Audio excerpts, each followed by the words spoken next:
Bom, pessoal, boa tarde. Novamente a gente vai tentar gravar a aula de hoje para postar no YouTube. Tá?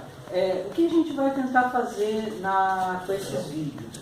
Eu vou postar no YouTube e colocar o link na minha página. Tá? Não consegui fazer isso ainda, porque precisa de uma certa edição, colocar um pouco de títulos, etc. E eu confesso que eu não sou tão ágil para isso quanto o pessoal mais novo. Tá? Então, vamos lá. Hoje a gente vai ter a nossa última aula de matéria nova, tá? Que vai ter na prova. A gente vai falar sobre elementos não funcionais em Haskell. O que são elementos não funcionais em Haskell? São coisas que você usa para fazer programas de verdade. Tá? Exemplo. Entrada e saída. Tá? Daí a gente vai ver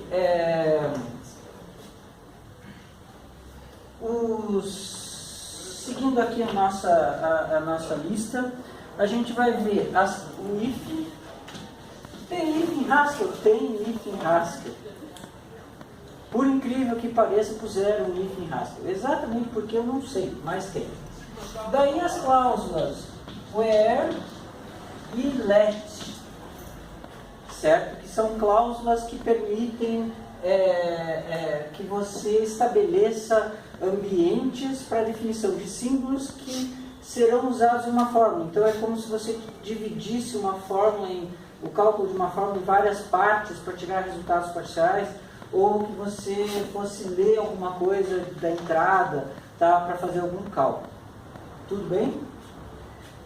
Daí o principal elemento não funcional, que é a cláusula do, que é onde vai me permitir fazer uma sequência de comandos, estabelecer um bloco de comandos.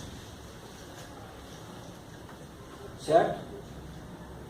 Então, começando a parte de entrada e saída, na verdade um pouco antes da parte de entrada e saída, eu lembro que eu falei para vocês de como gerar executável em Haskell.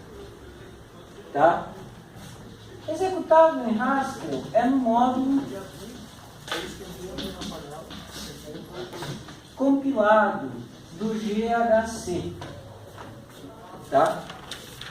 Como é que funciona o módulo compilado do GHC? Na verdade, até agora vocês estavam usando um modo imperativo, que é o GHCI, certo?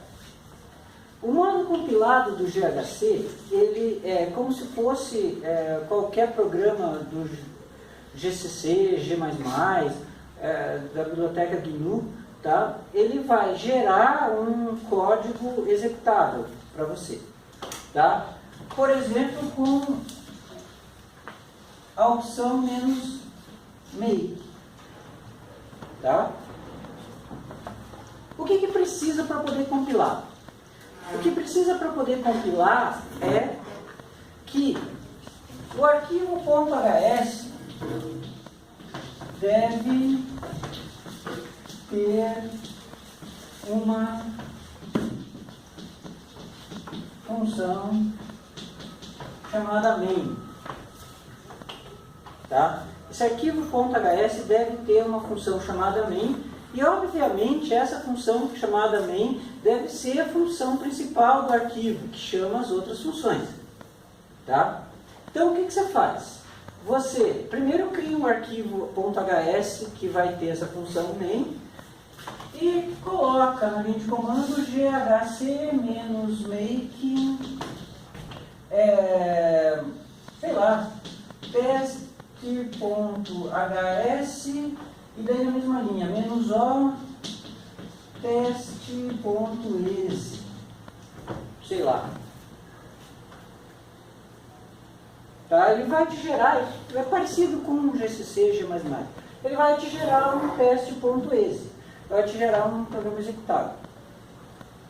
Tranquilo? Então, ou seja, vocês podem fazer programa de verdade em Haskell. Tá? É possível fazer isso. Tá? Mesmo que possa parecer que não, mas é possível fazer isso. Existem bibliotecas que trabalham com interface gráfica, então para o pessoal que quer fazer telas, interfaces mais aperfeiçoadas, tudo bem tranquilo. Tá? Bom, vamos falar um pouco sobre entrada e saída. Tá? Haskell tem várias funções de entrada e saída, Tá? A grande questão é, ele tem as funções básicas de entrada e saída, certo? Por exemplo, getChar, getLine, putstr, putstrln, read, só que tem duas funções que são mais interessantes, que são a print e a read, tá? Que elas servem para você, principalmente a read, ela é muito usada para conversão de tipos. Então vamos dar uma olhada nisso. Então a gente tem, de entrada e saída, a gente tem getLine. Essa getLine é do tipo IO string, tá? Bom, agora a gente tem uma coisa diferente aqui, que é o seguinte. Essa função, ela não tem parâmetros, tá? Então, ela só tem um tipo de retorno, que é um pouco diferente do tipo de retorno que a gente estava vendo, que é esse tipo de retorno IO string, tá?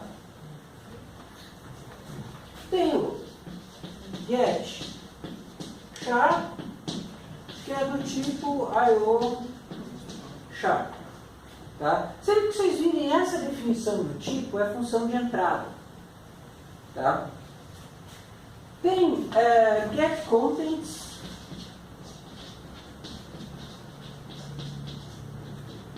que é do tipo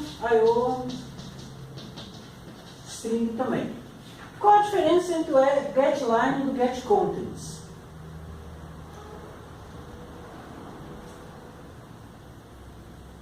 O getLine, ele lê uma linha só. O getContents, ele lê toda a entrada em uma string. Funciona muito bem para arquivos, tá? A partir do momento que você estabelece o fluxo, ele funciona muito bem para arquivos. Então, por exemplo, vamos supor que você vai fazer um comando Linux bem importante, que é o grep. Não sei se você vai usar o grep. Então, você põe o grep às vezes dá um resultado enorme, ou o find mesmo, ele dá um resultado enorme. E você redireciona para o programa em Haskell, ele vai pegar, com o getContents, ele vai pegar toda a entrada que foi redirecionada e tratar como uma sequência única de caracteres. Tá? É bem útil para fazer certos programas, principalmente programas de ALB2 e ALB3, que a gente usa muito isso. Tá? E agora a mais problemática e esquisita de todas, que é o read. Tá? O read, ele é do tipo read_a. Read aqui é uma classe, read, tá? Aquelas classes de Haskell, a gente acabou só comentando que elas existem, tá? A gente tem uma estrutura, uma hierarquia de classes em Haskell que trazem uma estrutura de dados e mais um comportamento associado a essas classes, tá? E o read é uma delas, tá? É uma classe para entrada, ela é muito parecida com, ela é o inverso da classe show, tá? Lembra que a gente falou da classe show quando a gente estava vendo artes, né?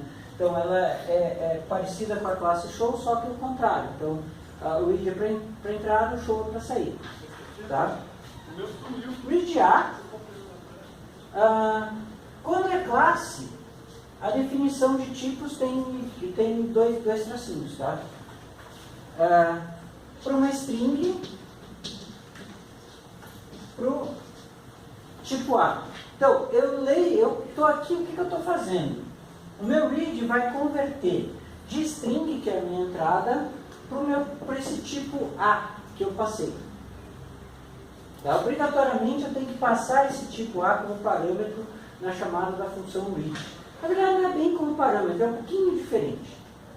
Tá? Aqui ele converte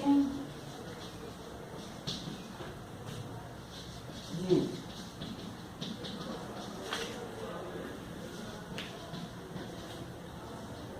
converte a entrada de string para A. Tá? Um exemplo disso. Vou pegar o apagador.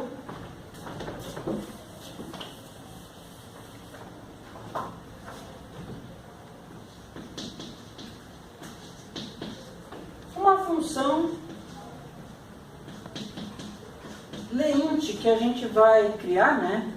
Essa função, o que ela vai fazer? Olá, olá, boa tarde, boa tarde. Desculpa. Ai, a câmera. Eu passei na frente da câmera. Nossa. Não se preocupe, teve uma aula que eu filmei que apareceu um rapaz, assim, na aula que estava no laboratório, apareceu um rapaz na câmera, assim, o tempo inteiro. Tá? Não sei se eu vou editar esse vídeo, tá? Então vai ficar no YouTube você aparecendo no meio da aula. Se Tudo bem. Não tem problema. Ela é uma função IO espaço int, tá? Então essa função eu estou criando, tá? Ela não existe em Haskell, tá? Não tem na biblioteca isso. Tá? O leint vai ser igual. Agora vem a nossa grande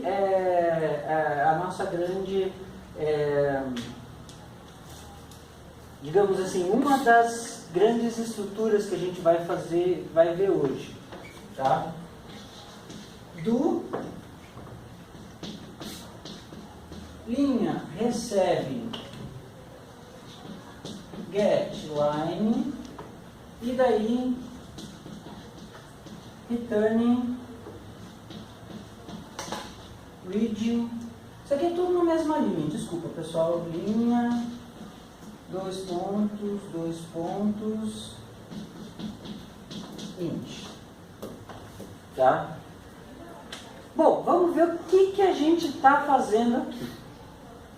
Primeiro, o do, como eu já comentei no começo da aula, ele vai declarar sequência de comandos. Tá? Normalmente, Haskell, o return já seria o igual. Mas como eu tenho o bloco do, eu vou anular o retorno do igual, então se eu quiser retornar alguma coisa, eu tenho que ter o return. Tá? Haskell tem atribuição apenas quando eu tenho entrada de dados. Tá? Quando eu tenho entrada de dados, eu defino um símbolo aqui. Tá? No bloco do, bloco where e bloco let, eu consigo definir símbolos que vão ser calculados depois. Então, linha eu defini aqui e ela vai receber o que veio da entrada. E daí aqui eu estou convertendo a linha que veio da entrada para int, com a função read. Tudo bem? Bem tranquilo? Bem. Bom, então, a gente tem as funções de entrada, que a gente viu. Agora a gente vai ver as funções de saída. Então a gente tem o put char, tá? Que é do tipo char para saída simples, tá? Quando é uma letra que vai sem o só o IO. Put str, que vai ser de string para IO, abre e fecha parênteses, tá? Mesma coisa para put strln, tá? A única diferença é que vai o ln no final, tá? É a mesma coisa que no Java o system.out.print, system.out.println, tá? E Agora, a mais coringa de todas é a print. A print, ela é do tipo show A para A, ou seja, é um tipo show A que eu tenho que passar em algum momento, tá? É o tipo A, né? Que vai para, que recebe A como parâmetro e vai para uma string. Aí eu abro parênteses. Então, com o print eu posso escrever qualquer coisa, tá? Que seja qualquer coisa que herde da classe show, que tem aquele deriving show. Tá? Lembra quando a gente define um tipo novo? Tem que ter esse deriving show, ou seja, tudo que herda de show a gente consegue mostrar. Beleza? Tá?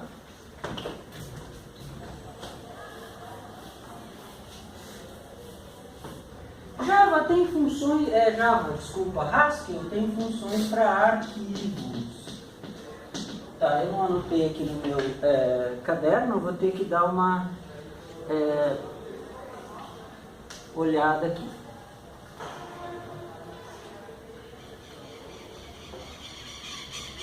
Tá? Então, eu tenho lá OpenFile,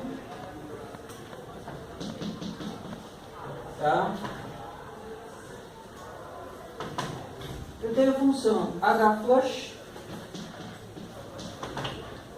tem a função hgetchar,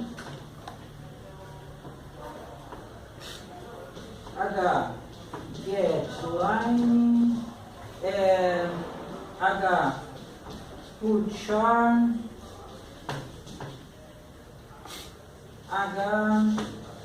hputstr, por exemplo, tá?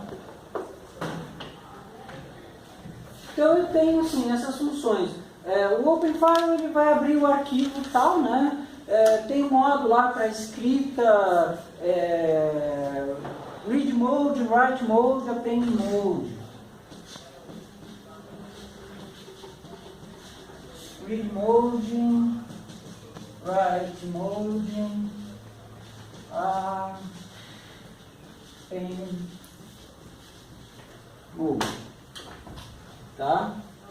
Daí tem o getchar, o getline, o hflush, né? Por exemplo, se eu for escrever alguma coisa no arquivo com putchar ou putstr, eu mando o hflush, eu coloco a string lá para o arquivo, eu forço a escrita no arquivo. Tudo bem? Um exemplo disso.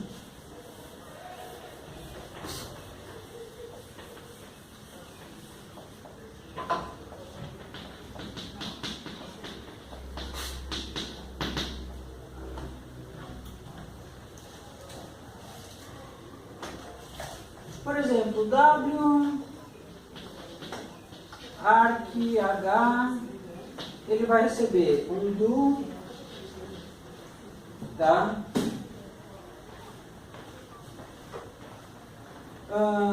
fh recebe OpenFile, tudo na mesma linha aqui, tá? p.txt,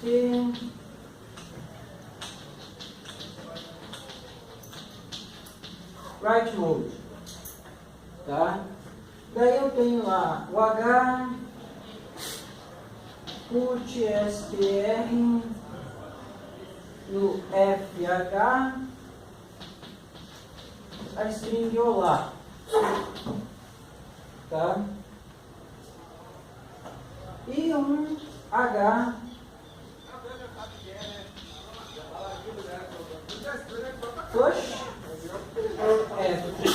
h e um hclosing fh, tá? Mesmo princípio de escrita de arquivos da maioria das linguagens de programação, ou seja, você atribui um ponteiro para o arquivo, que esse é fh, né? Então você abre o arquivo para escrita, o nome do arquivo é t.txt. Tá? Daí você faz um put str no arquivo, no ponteiro, com essa string, manda fazer o flush, né? Sempre que você quiser gravar aquilo no arquivo, você manda fazer o flush e o hclose, tá? A função hclose para você mexer no arquivo. Beleza? Tudo bem? Tranquilo com relação a isso?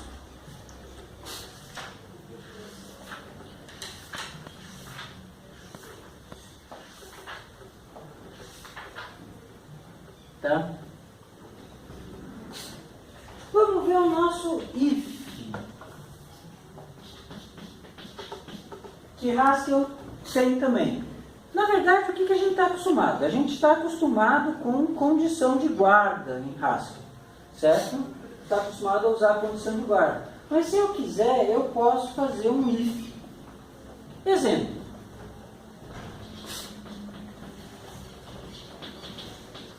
Sinal da variável x recebe if x menor que 0,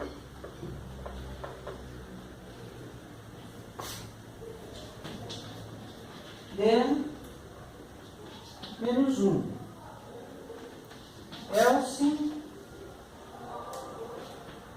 if x maior que 0, then 1, else 0. Novamente, digamos, eu coloco para vocês que é importante a indentação, né? Mas é simplesmente um if then else normal, que nem Pascal, por exemplo. Tá? Para que usa isso? Sei lá. A pessoa cansou de colocar a condição de guarda, assim, ou se por acaso o programador precisar definir um bloco de comandos, o if é mais interessante que a condição de guarda. Tá? O if é bem mais fácil de trabalhar que a condição de guarda. Tudo bem, pessoal? Então vamos falar agora da primeiro delimitador de escopo que a gente tem em Haskell. A gente tem basicamente 3, que eu vou chamar de delimitadores de escopo, por quê? Porque eles criam um escopo para certas operações. Os 2 primeiros são mais funcionais, mais funcionalistas, que são o where e o let. O que acontece com o where e o let é o seguinte: tanto um quanto o outro definem um escopo onde você pode definir símbolos que vão receber atribuições de entrada e saída ou valores de expressões, tá? Que eles vão ser definido um valor de expressão, e isso pode ser usado em cálculos, tá? Então você pode dividir uma expressão que você está calculando em 3 ou 4, tá?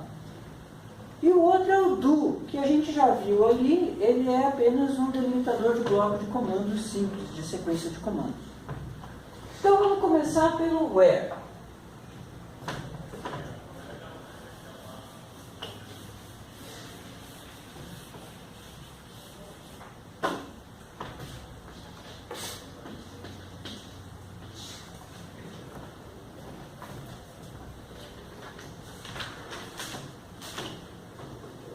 O where, ele vai definir, você consegue com o where definir uma expressão depende de outras definições. Então você define que uma expressão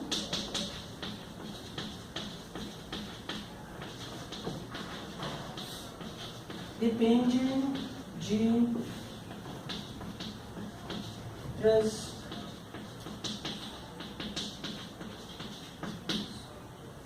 outras definições, tá? Que obviamente vão estar no bloco where, tá? Um exemplo. Vamos a minha função aqui? Busca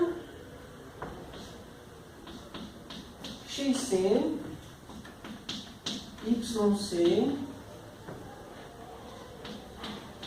zc, né? Eu tenho uma tupla que passa um parâmetro e uma lista LC. Na verdade, isso aqui, o que eu vou fazer?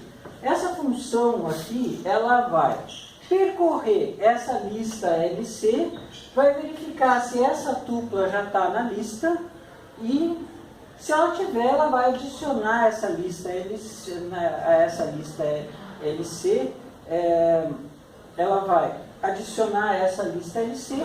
Aliás, se ela não tiver na lista LC, ela vai adicionar na lista LC. Tá? Ela vai retornar uma lista diferente. Então, essa função é definida como busca, a chamada recursiva, né, de busca x, n, y, n, r, n, com uma lista L, n. Tá? Só que por enquanto eu não sei o que é xn, yn, rn e nem quem é a lista ln. Então, aí sim eu vou usar a cláusula where, ou seja, eu vou criar esse bloco onde eu vou colocar as definições de xn, dessa tupla e da lista. Então, where x, n, y, n, z, n é igual a ação em x, c, y, c, vou colocar aqui y, c, z, c, tá? Em L corrente. Em LC. Ainda não. Ainda não. Tem no livro, tá? Mas é voltado para esse livro. Provavelmente. Tá? E então eu defini já essa tupla, que é o parâmetro para eu fazer essa chamada recursiva. O próximo parâmetro é o ln, que eu não sei ainda quem é. Então, ln vai ser definido como adiciona essa tupla aqui que já foi calculada, xn, yn, aqui não é zn, tá pessoal, desculpa, é rn, rn, em lc. Então, isso vai retornar a minha ln. Tudo bem? Então, aqui eu defini novas definições que vão calcular os valores para essa, para que eu possa fazer essa chamada recursiva aqui. Tudo bem, pessoal? Em português, isso seria mais matemático.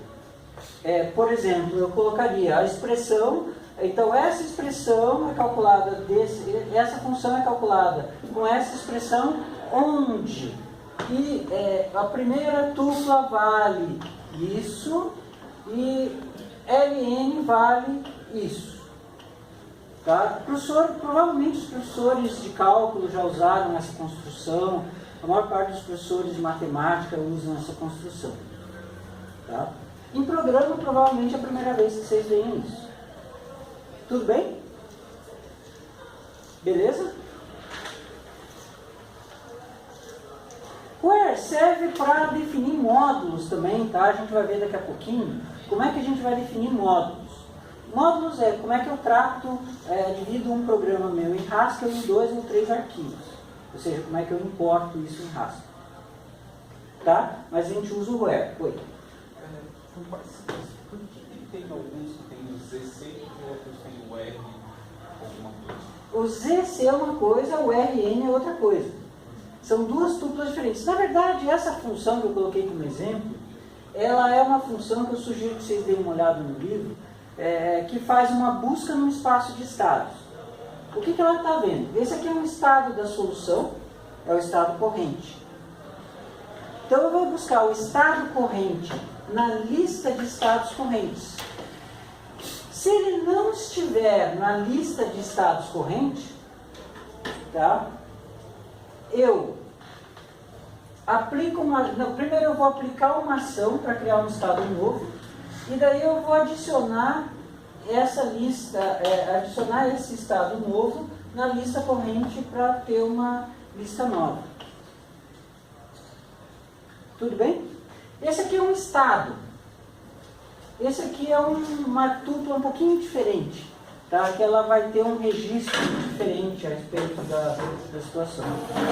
O problema que tem como exemplo, que usa isso, é o problema para você calcular aquele famoso exemplo de você ter um balde com 3 litros e um balde com 4 litros e você conseguir 2 litros de água exatinhos num dos baldes, sem precisar medir. Tá? É um exercício de lógica, vocês devem ter feito isso alguma vez no curso. Tranquilo? Tá.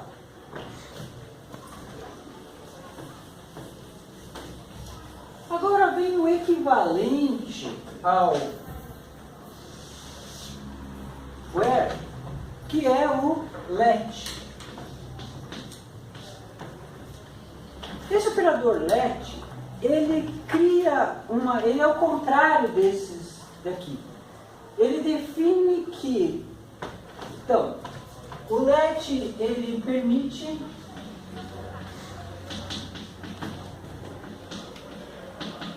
criar ações que serão usadas em uma expressão. Então, o let permite o seguinte, que você crie definições e daí depois dessas definições você põe a expressão na qual elas vão ser usadas. Tá? É o contrário do where, mais ou menos. Não é bem o contrário, mas o uso dele com essa função é como se fosse o inverso. O where primeiro põe a expressão, depois as definições. O let primeiro põe as definições, depois a expressão principal. Exemplo. Uma função lá, layout,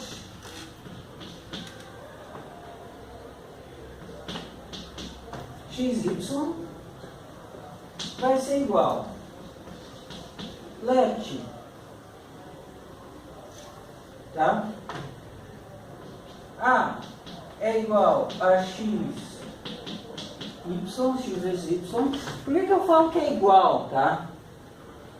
Porque aqui realmente é uma definição de igualdade, tá? Não é uma atribuição. B. Daí aqui eu vou pôr if x, maior ou igual a y, then x barra y, else y vezes x.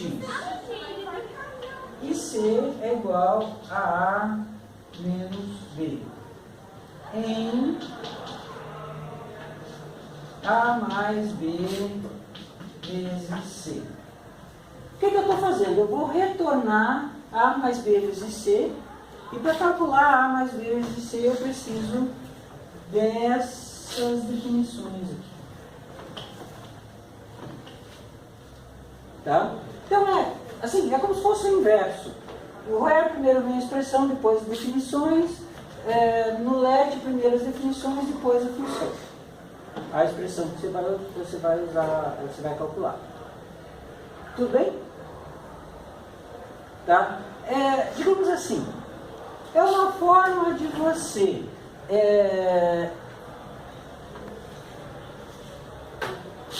dividir o seu cálculo, né? Dividir a expressão que você está trabalhando em 2, 3, 4, 5 expressões.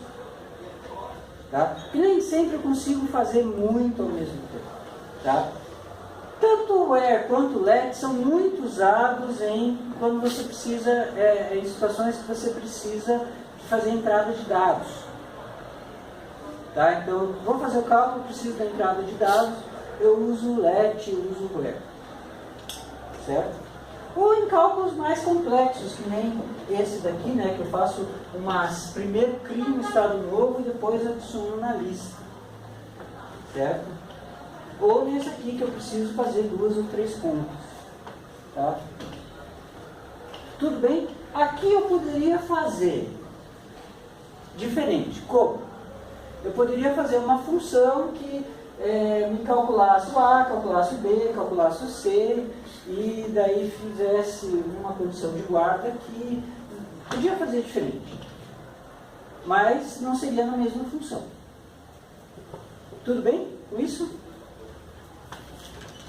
Tá?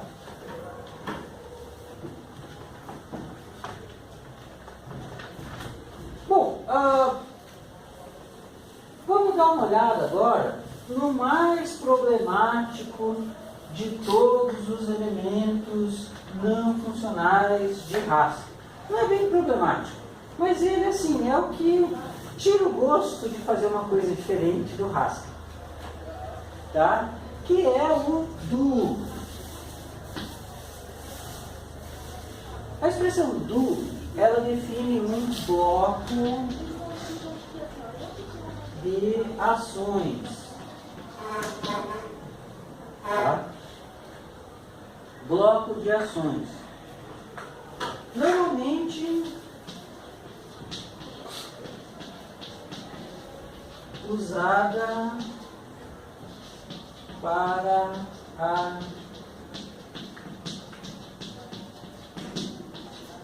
construção de procedimentos, tá? Então, você cria um bloco de ações e normalmente ele é usado para a construção de procedimentos. Vocês sabem a diferença entre procedimentos e funções, certo? Qual é?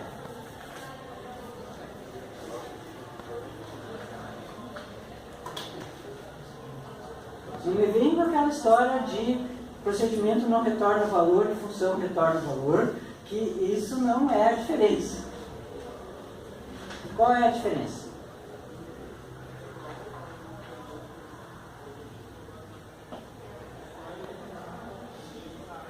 Hein? Qual é a diferença? O que é um procedimento, sem falar em termos de programação? O que é um procedimento? O pessoal da informática biomédica deveria saber isso. O que é um procedimento médico?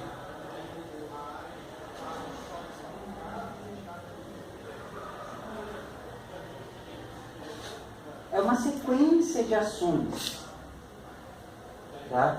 Quando eu vou fazer um procedimento médico, por exemplo, fazer um curativo, tem que tomar diversas ações. Tem que limpar a área de ferimento, você tem que,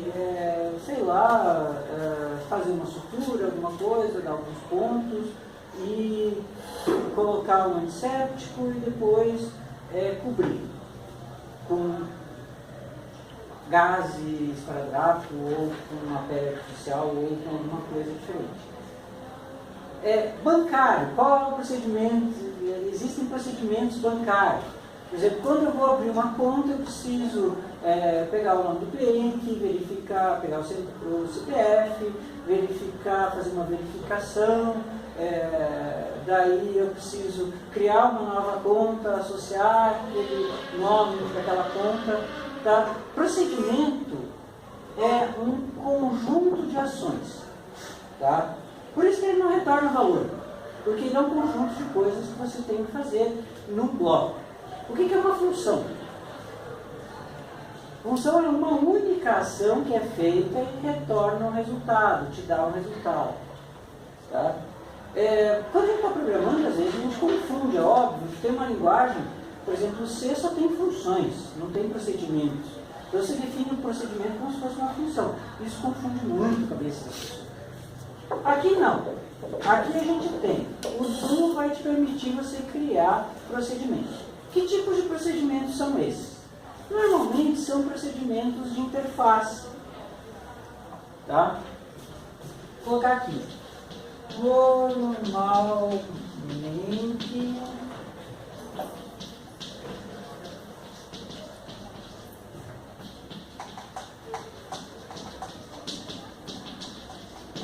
interface para o usuário. Exemplo.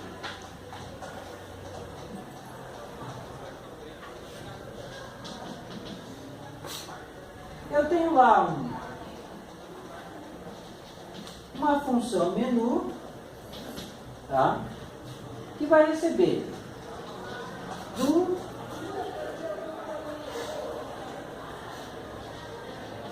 putstr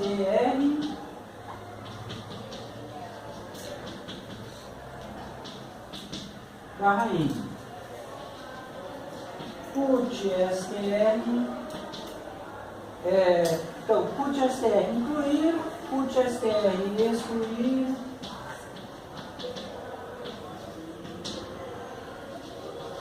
putstr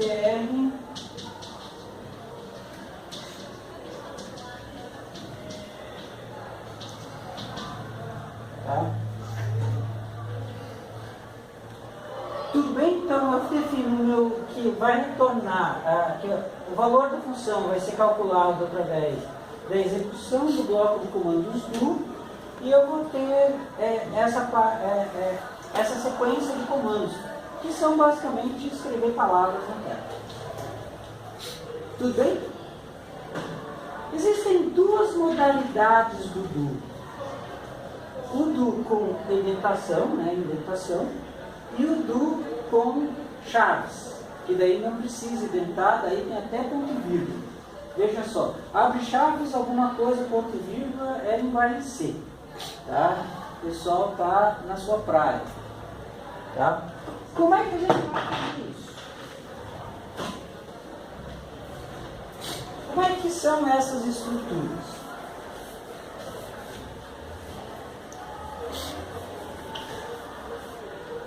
Tá?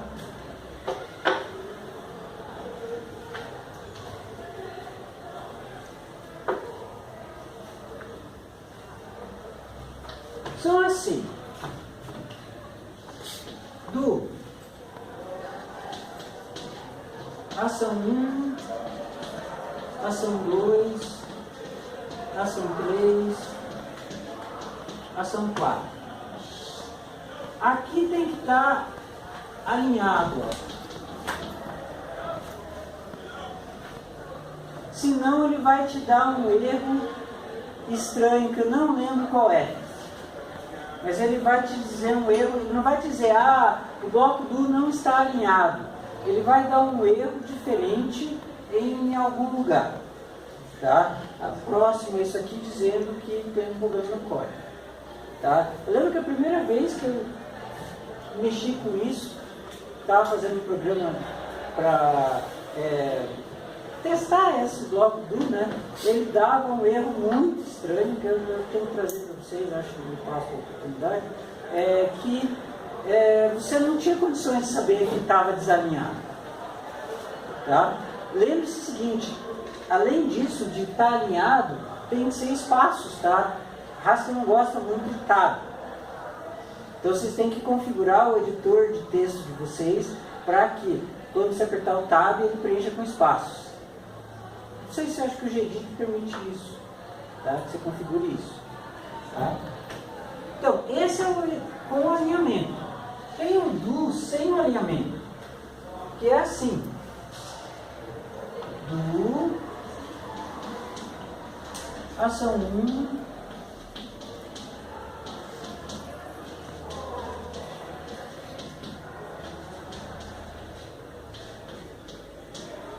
ação 4, tá? Separados por ponto e vírgula. A última expressão não vai ponto e vírgula. Agora que eu... Tá? Na última expressão não vai ponto e vírgula. Tá? Então, isso é uma coisa que vocês precisam testar, né? Como é que vai funcionar essas duas como é que vão funcionar essas duas estruturas? Tá? Com alinhamento e sem o alinhamento. Tranquilo? Tá? Um outro exemplo de uma estrutura do, uma estrutura de comandos do,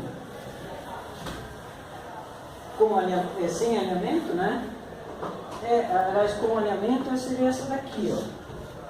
Por exemplo, uma função soma linhas, eu tenho lá,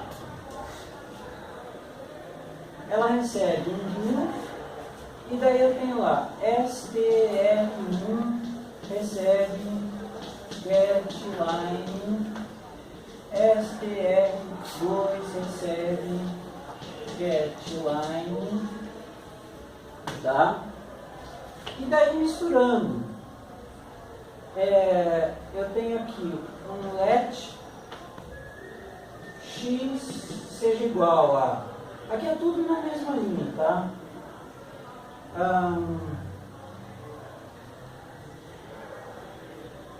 Então, melhor nem escrever isso daqui de um outro jeito, tá? Desculpa. Então, isso aqui é igual a um do, tá?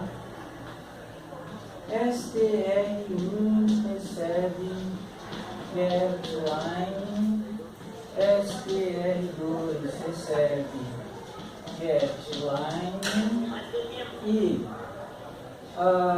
let x seja igual a read str1 dois pontos int mais read str2 dois pontos int, tá? E daí put strln show x, tá? Então isso aqui é uma sequência de comandos. Tudo bem que eu podia fazer simplesmente o let com isso daqui dentro do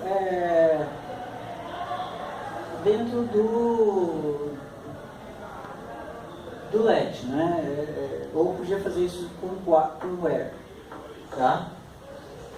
Tudo bem? O read, novamente, esse aqui é um exemplo do read sendo usado para converter de string para int e converter de string para int. Bom, fica óbvio que essa conversão de string para int não significa que se a string vier por extenso, eu vou converter num número, tá? Você não faz automaticamente. Tá? Mas se a string for um número, converte para um número equivalente. Tá? Tudo bem? E uma outra opção, tá? Um outro exemplo que é um de float, vai ser igual a do, tá? Linha recebe getLine, ponto e vírgula, e daí return reading linha, dois pontos, float. Daí a gente tem aqui fecha parênteses, ponto e vírgula e fecha as chaves. Tá? Tudo bem? Bem tranquilo? Tá? Bom, vamos ver mais algumas coisinhas aqui no na nossa parte de elementos não funcionais.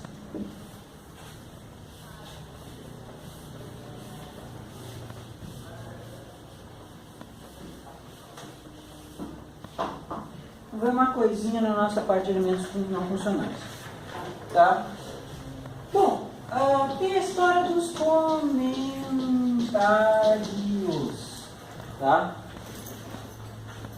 Haskell tem dois tipos de comentários, como toda linguagem. É um comentário de uma linha só, né?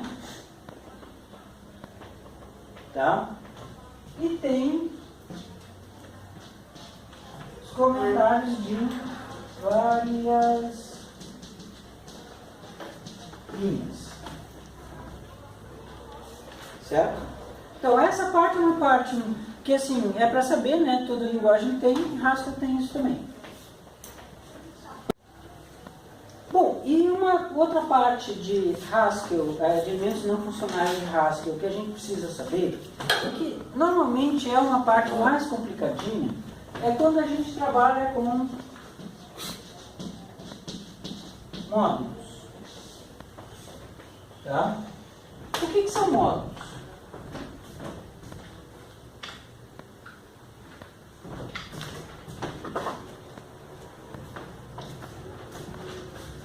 Módulos é quando eu preciso definir um contexto para um determinado arquivo que possa ser referenciado fora desse arquivo.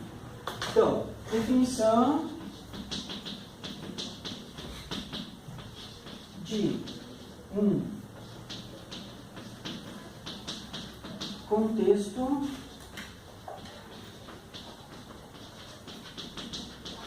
arquivo que possa ser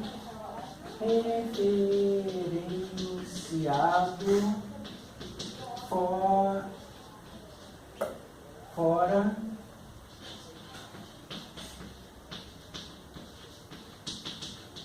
fora desse arquivo. Exemplo disso, bibliotecas. Tá? Bibliotecas, programas,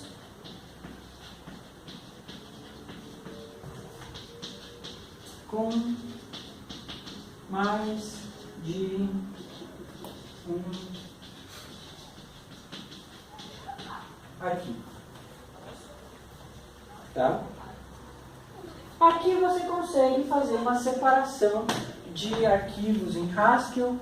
Você consegue fazer uma separação, chamar bibliotecas usando a definição de módulo. Na verdade, você não consegue chamar a biblioteca sem usar a definição de módulo.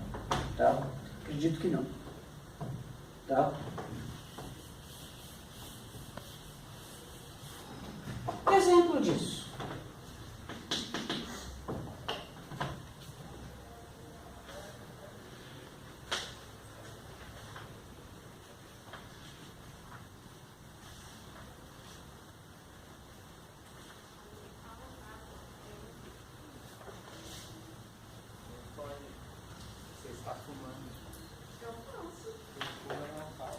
Cadê? Onde está? Está cheio. Por exemplo, se eu tiver lá módulo main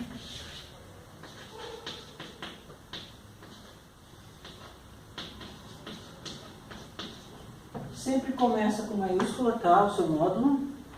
Módulo main where você vai colocar lá import IO, import system, import numeric, etc. Tá? Então aqui você está importando as bibliotecas que você quer usar. Tá? Um outro exemplo é quando eu quero chamar dois arquivos. Então, eu posso ter primeiro arquivo, eu defino módulo meu, módulo where. Aqui Aqui depois no where eu coloco todas as definições de funções que a gente tem. Tá? E daí no segundo arquivo, eu coloco lá módulo outro módulo where eu coloco import meu módulo. Então daqui eu consigo importar as duas definições. Tá? O que vai acontecer? Eu vou ter que importar, vou ter que fazer uma carga desse arquivo primeiro, né? Vou fazer um load desse, para daí fazer o load desse. Tá? Senão provavelmente ele vai pedir alguma coisa nesse sentido. Tudo bem, pessoal? Bem tranquilo com isso? Tá? Então vou deixar alguns exercícios para vocês resolverem, tá? A respeito disso.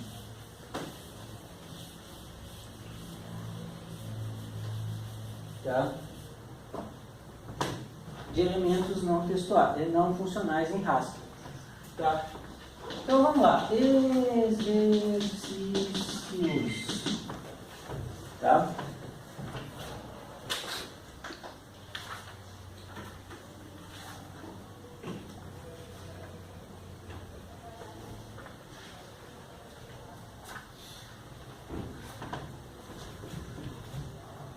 Então, o exercício, na verdade, eu vou deixar um só, né? Mas ele vai ser dividido em três partes, algumas partes. E um programa em Haskell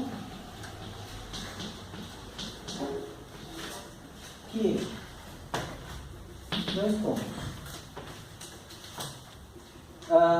Letra A. Tem um menu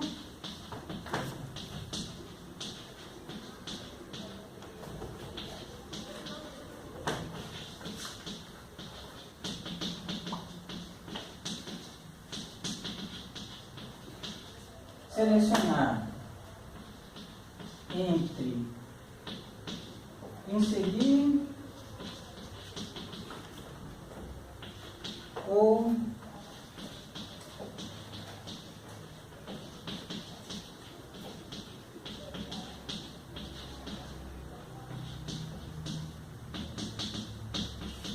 uma lista de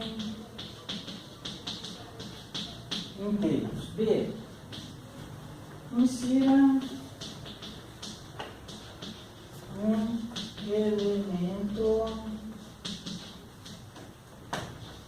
em uma lista.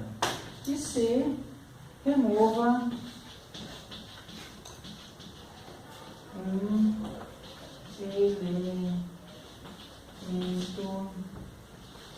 elemento em uma lista. Tá? O que vocês vão fazer? Primeiro fazer um menu, né? Que vai, vocês vão lá adicionar, o que vocês vão fazer? Vocês vão criar um menu que vai ser chamado, e toda vez que ele vai te dar uma opção lá, por exemplo, 1, inserir, 2, remover, 3, sair. Então, se você apertar na opção 1, agora na letra A você vai falar, você simplesmente vai escrever, inserir um elemento. Se apertar na opção 2, você vai escrever, remover um elemento. E se aparecer na opção 3, você vai sair. Se for na opção 1 ou 2, você vai chamar aquele menu novamente para ele continuar funcionando. Tá? Um exercício básico, nem é tão complicado assim. Daí você vai fazer as opções, agora você vai fazer as funções que vão pedir um elemento, ler o elemento do teclado e inserir na lista. E daí na outra, pedir um elemento, ler o elemento do teclado e remover aquele elemento da lista se for possível. Tá? Mexe com listas, que a gente já teve aula sobre isso, mas mexe principalmente com entrada e saída. Tá? Com o do, se for o caso, com o where, alguma coisa nesse sentido. Tudo bem, pessoal? Então, esse é o exercício que vocês vão fazer, tá? Para a próxima aula. Só agora, como é que a gente vai proceder? Tá? Eu vou deixar isso gravado. A nossa prova de TAP está marcada para o dia 24 de novembro. Tá? Como eu não estou em greve, os professores não estão em greve, e só vão entrar em greve no dia 25, a prova de TAP está marcada e continua marcada para o dia 24 de novembro. Então, quem quiser fazer a prova de TAP no dia 24 de novembro, faz. Eu vou respeitar quem tiver greve, daí depois que os alunos saírem de greve, a gente vai talvez marcar uma data para resolver isso, tá? Para fazer a segunda prova. A princípio as datas estão mantidas, tá? A princípio. Agora, eu não tenho como prever a duração do movimento, não tenho como prever a sequência dos acontecimentos daqui para frente. Tá? Eu sei o seguinte, dia 24 a gente vai fazer uma prova e a gente vai tentar trazer a coisa na maior normalidade possível para as pessoas ficarem em greve ou não. Tá? Entrega de trabalho. Fica a data de entrega de trabalho também com essa condição. A gente vai respeitar o movimento dos alunos. Então, por que eu estou fazendo isso? Por dois motivos. Primeiro, a data das finais, se o CEP não mudar o calendário, ela tem que ficar na mesma semana. Ela é obrigatória, essas datas das finais. Elas são obrigatórias. Então eu tenho um problema com relação a isso. Segundo, o lançamento de notas também é obrigatório e ele está marcado para o dia 10 de janeiro. Tá, o lançamento das notas finais da disciplina. Então eu tenho esses dois problemas para ver. A gente ainda, nós professores ainda estamos esperando para ver que tipo de decisão o CEP vai tomar a respeito do movimento. Tá? Eu não sei se o CEP vai se posicionar, se a coordenação do curso vai ter que fazer uma consulta para o grade para ver como vai resolver esses problemas, como vai resolver a situação, né? Então eu sei que a gente precisa tomar o maior cuidado. Novamente, respeitando o movimento, respeitando a decisão de cada aluno de se colocar em greve. Tá? É o tipo da coisa. Mas eu sei que tem alunos que não entrariam em greve, por exemplo, e precisam viajar, precisam ir para intercâmbio, a família mora longe e nas férias vai visitar a família, né? E não quer, gostaria de não ser prejudicado com isso. Tudo bem? Bom, quais os próximos acontecimentos? Na matéria, essa é a última aula de Haskell. O que eu vou fazer, a próxima aula, eu vou colocar no site uma lista de exercícios que, na verdade, é a segunda prova que eu apliquei em TAP no semestre passado, no último semestre que eu dei aula, né? E para vocês resolverem como exercício. Tá? A aula seria essa, então eu chegaria aqui com a lista, ficaria aqui, vocês iriam resolver o exercício e tirar as dúvidas para a prova. Tudo bem? Eu estaria aqui na próxima aula, tá? Para fazer isso. Eu não vou filmar, porque eu não vou filmar vocês fazendo o exercício, tá? Mas está aí para tirar as dúvidas. Tudo bem, pessoal? Beleza? Então, obrigado, muito obrigado ao... Como é que é o nome? Leonardo, por operar a nossa câmera, que na verdade é o meu celular. E, beleza, pessoal. Valeu.